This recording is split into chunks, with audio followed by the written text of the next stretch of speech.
Nalgonda graduate MLC నియోజకవర్గం counting పై BRS అభ్యర్థి రాకేష్ రెడ్డి తీవ్ర ఆరోపణలు చేశారు.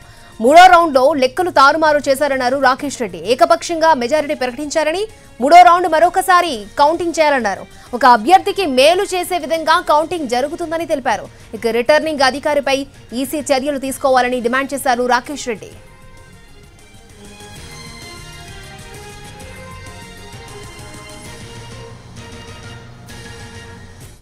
రైట్, మూడో రౌండ్ లో లెక్కలు తారుమారయ్యాయని, ఆ రౌండ్ ను మరొకసారి లెక్కించాలంటూ కూడా రాకేష్ రెడ్డి తీవ్ర ఆరోపణలు చేశారు. రైట్, ఇదే అంశానికి సంబంధించి మరిన్ని అప్డేట్స్ మా ప్రతినిధి విజయభాస్కర్ మనకు అందిస్తారు. విజయభాస్కర్. అక్షయ, గ్రాడ్యుయేట్ ఎమ్మెల్సీ ఉప ఎన్నికకు సంబంధించి బీఆర్ఎస్ పార్టీ అభ్యర్థి మూడో రౌండ్ కౌంటింగ్ పైన తీవ్ర అభ్యంతరం వ్యక్తం చేశారు. ఆర్ఓ ఏకపక్షంగా ఫలితాన్ని ప్రకటించారు. మూడవ రౌండ్ ఫలితం ప్రకటించడానికి పట్ల ఆయన అభ్యంతరం వ్యక్తం చేశారు.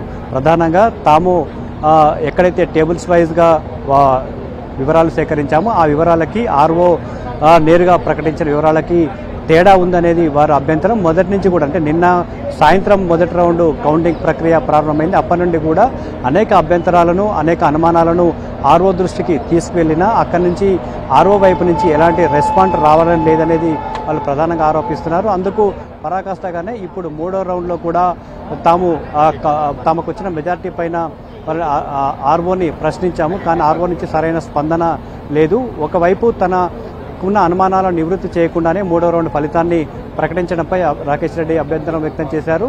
అయితే నాలుగో రౌండ్ ఫలితాన్ని ఆపేయడంతో పాటు ఖచ్చితంగా రెండవ ప్రాధాన్యత కౌంటింగ్ వెళ్లాల్సి ఉంది కాబట్టి తనకున్న అనుమానాలను, అభ్యంతరాలను క్లియర్ చేసిన తర్వాత మాత్రమే నాలుగో రౌండ్ ఫలితాన్ని ప్రకటించాలి. మూడో రౌండ్ ఫలితాన్ని ప్రకటించడంతో పాటు నాలుగో రౌండ్ ప్రకటించి ఆ తర్వాత ఎలిమినేషన్ ప్రక్రియ స్టార్ట్ చేయాలని కూడా డిమాండ్ చేసిన పరిస్థితి. ప్రస్తుతం మనం విజువల్స్లో చూడొచ్చు, ఆర్ఓ అభ్యంతరాలను వ్యక్తం చేస్తూ బీఆర్ఎస్ పార్టీ అంతా కూడా ఒక దగ్గర గుమ్ముకూడారు. ఈ నేపథ్యంలో పోలీసులు తీవ్ర అభ్యంతరం వ్యక్తం చేస్తున్నారు. ఎన్నికల నిబంధనలు అమల్లో ఉన్నందున ఎవరు కూడా ఇక్కడ ఉండడానికి వీల్లేదంటూ కూడా చెప్తున్న పరిస్థితి. ప్రస్తుతం కౌంటింగ్ కేంద్రం వద్ద ఆర్ఓ కూడా లేకపోవడంతో ఆర్ఓ రిటర్నింగ్ అధికారిగా ఉన్న నల్గొండ జిల్లా కలెక్టర్ రావాలి, తమ అనుమానాలన్నింటి కూడా నివృత్తి చేయాలి.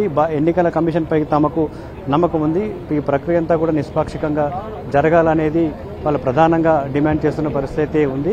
ఎందుకంటే ఖచ్చితంగా రెండో ప్రాధాన్యత ఓటు లెక్కింపుకు వెళ్లాల్సిన అవసరం అయితే ఉంది కాబట్టి రెండో ప్రాధాన్యత మొదటి నుంచి కౌంటింగ్ ప్రారంభమైన నుంచి కూడా అనేక అనుమానాలు మాకున్నాయి. ఈ ఆర్ఓ టేబుల్ దగ్గర కావచ్చు, ఏఆర్ఓ టేబుల్ దగ్గర కావచ్చు, ఎక్కడ కూడా తమకు ఉన్న అనుమానాలు నివృత్తి చేసే ప్రయత్నం చేయలేదు. దీనిపై మాకు అనేక అనుమానాలు ఉన్నాయని కూడా వాళ్ళు ప్రధానంగా ఆరోపిస్తున్న పరిస్థితి ఉంది. ఖచ్చితంగా ఈ ఎలిమినేషన్ ప్రక్రియ కూడా సజావుగా జరుగుతుందనే నమ్మకం మాకు లేదు అనేది ఇక్కడి నుంచి బీఆర్ఎస్ పార్టీ నుంచి వస్తున్న ప్రధానంగా ఆరోపణ కూడా ఉంది. కాబట్టి ఇప్పటి వరకు ఉన్న ఏదైతే ప్రకటించారో, ఇప్పటి వరకు మూడు రౌండ్లలో 18,000 పైచిలకు ఓటు మెజారిటీని ప్రకటించారు. ఈ మెజారిటీ కూడా వాస్తవం కాదు, ఇంకొక మాకు కొన్ని ఓట్లు వస్తాయనేది కూడా వాళ్ళ నుంచి చెప్తున్న పరిస్థితి ఉంది.